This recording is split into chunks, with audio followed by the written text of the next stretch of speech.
Major Western powers that once shielded Israel on the international stage are now gradually withdrawing. France moved first, followed by the UK and Canada. They are no longer simply condemning the violence in Gaza. They are now openly preparing to recognize Palestine as an independent state. One thing is now undeniable. The United States is slowly becoming Israel's sole gatekeeper on the UN Security Council. The other 4 permanent members, France, the UK, Russia, and China, have shown a different stance, siding with Palestine.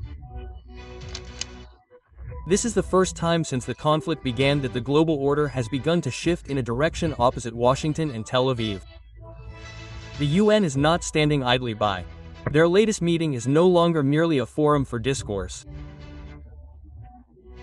The two-state solution is now back on the table, not as an empty hope, but as a concrete solution driven by international pressure.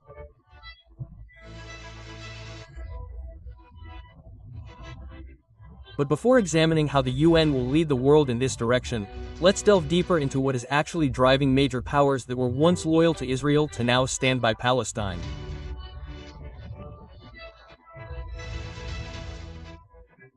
And is this the beginning of an inevitable shift in the geopolitical map of the Middle East?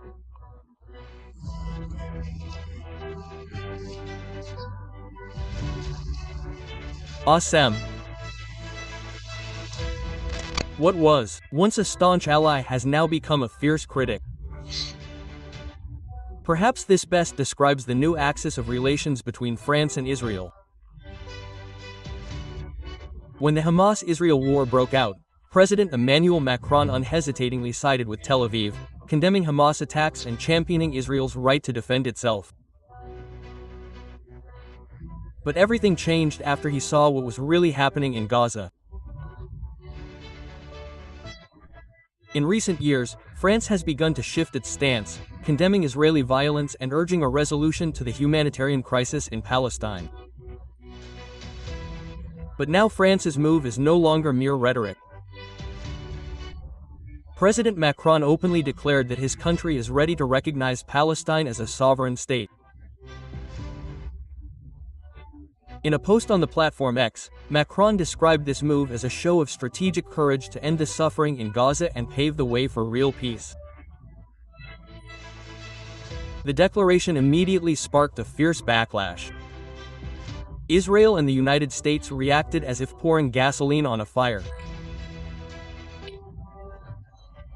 Prime Minister Benjamin Netanyahu unleashed condemnation, calling France's move a gift to terrorism and warning that a Palestinian state could become a base for Iranian proxies threatening Israel's existence. He argued that the idea of coexistence is an illusion. A Palestinian state, Netanyahu said, would be the starting point for Israel's destruction. And as if dark forces were at play, the world was shocked by suspicious events shortly after Macron's announcement. The Praedes Group claimed to have stolen confidential data from Naval Group, a French nuclear submarine manufacturer. They uploaded 30 gigabytes of data, including weapons systems, to the dark web and gave a 72-hour ultimatum to respond. The big question arose. Was this mere coincidence or a threatening signal from parties unhappy with France's siding with Palestine? Meanwhile, in Washington, President Donald Trump appeared cautious, almost even explosive. A harsh response came from U.S. Secretary of State Marco Rubio. He called France's decision a rash step that served Hamas's propaganda, not peace. Rubio accused the recognition of Palestine amidst an unstable situation would only exacerbate the conflict and shun hopes for a genuine two-state solution.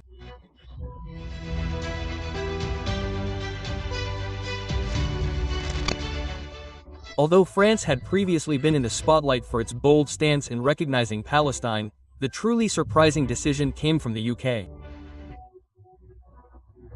A country known for maintaining close relations with Israel has now chosen to stand on the other side, joining France and opposing Israeli and U.S. domination of Gaza.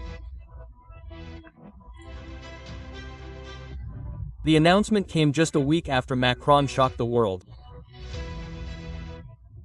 British Prime Minister Keir Starmer made a surprising statement. Britain would recognize Palestine as a sovereign state unless Israel immediately demonstrated concrete steps to halt the destruction in Gaza. Starmer not only demanded a ceasefire, but also urged Israel to open UN aid lines and halt its annexation ambitions in the West Bank. His statement was very clear: there can be no peace without justice. However, although Britain sided with Palestine, its position on Hamas remained unchanged. Starmer demanded the release of all hostages, disarmament, and asserted that Hamas would have no place in the new Gaza government. But in the eyes of Israel and the United States, this was not enough. They flatly rejected Britain's new stance, even considering it a form of reward for terrorism.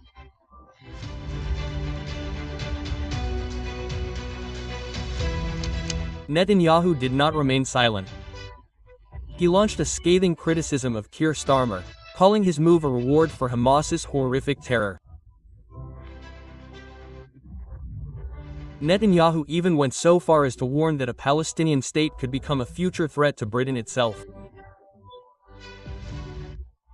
Because history has proven that every time the world tries to make peace with jihadists, the result is chaos. President Trump's stance was also confusing. Initially, he stated that he had no problem with Britain's position. He even appeared relaxed about Starmer's decision. However, that statement didn't last long.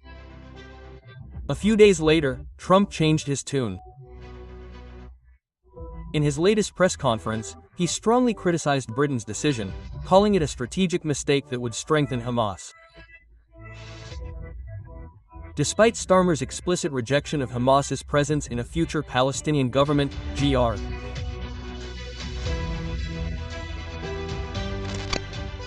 After Britain and France expressed their stance, it was now Canada's turn to surprise the world. Ottawa publicly declared its full support for the establishment of a Palestinian state. Despite intense pressure from the United States and Israel from all directions, Israel's reaction was, as expected, immediate and fiery. The Israeli Foreign Ministry called Canada's move a major gift to Hamas. This seemed to ignore the fact that Canadian Prime Minister Mark Carney had firmly rejected Hamas's involvement in Gaza's political future. In his official speech, Carney emphasized that the recognition of Palestine was aimed at encouraging a democratic electoral process without the interference of armed militias. Ottawa is even prepared to help the Palestinian Authority hold elections next year, on the condition that Hamas be excluded. The question arises: if Hamas is not allowed to rule by Canada and the UK, why is the recognition of Palestine considered a form of support for the group? It seems that for Israel and the United States, anyone who speaks of Palestinian independence will automatically be labeled a supporter of terror. But unlike the usual criticism, Trump chose to respond to Canada's decision with a far more aggressive approach. In the midst of renegotiating the US-Canada trade deal, Trump threatened with deadly tariffs. He gave Ottawa an ultimatum that if the recognition of Palestine went ahead, all Canadian goods not covered by the old agreement would be subject to a 35% tariff starting in August. This move was clearly not just economic pressure, but a stern warning from Trump that there was no room for neutrality amid the Gaza conflict.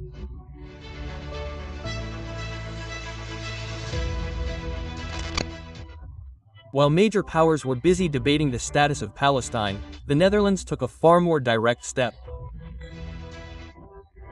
Although Amsterdam has not officially recognized Palestine as a state, the Netherlands made history by adding Israel to its national foreign threat list.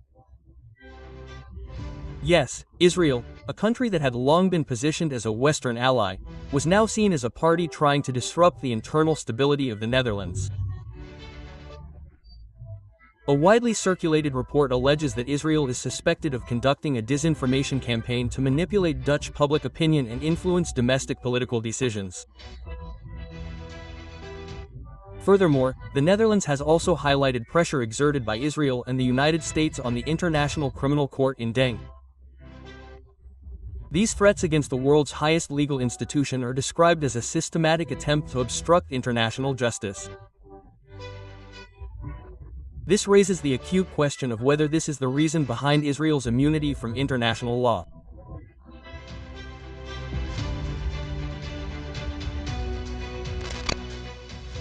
However, the Netherlands is not the only player moving on the global chessboard.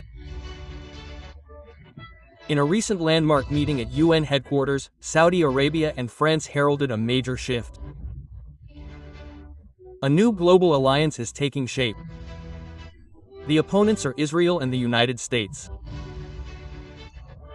The UN is scheduled to hold a major session in September to discuss a two-state solution, with strong support from France, the United Kingdom, and Canada. The three Western nations are now openly ready to recognize Palestine as a sovereign state. If this happens, the United States will not only be abandoned by its allies but also risk facing international sanctions due to its undeniable involvement in the humanitarian crisis in Gaza.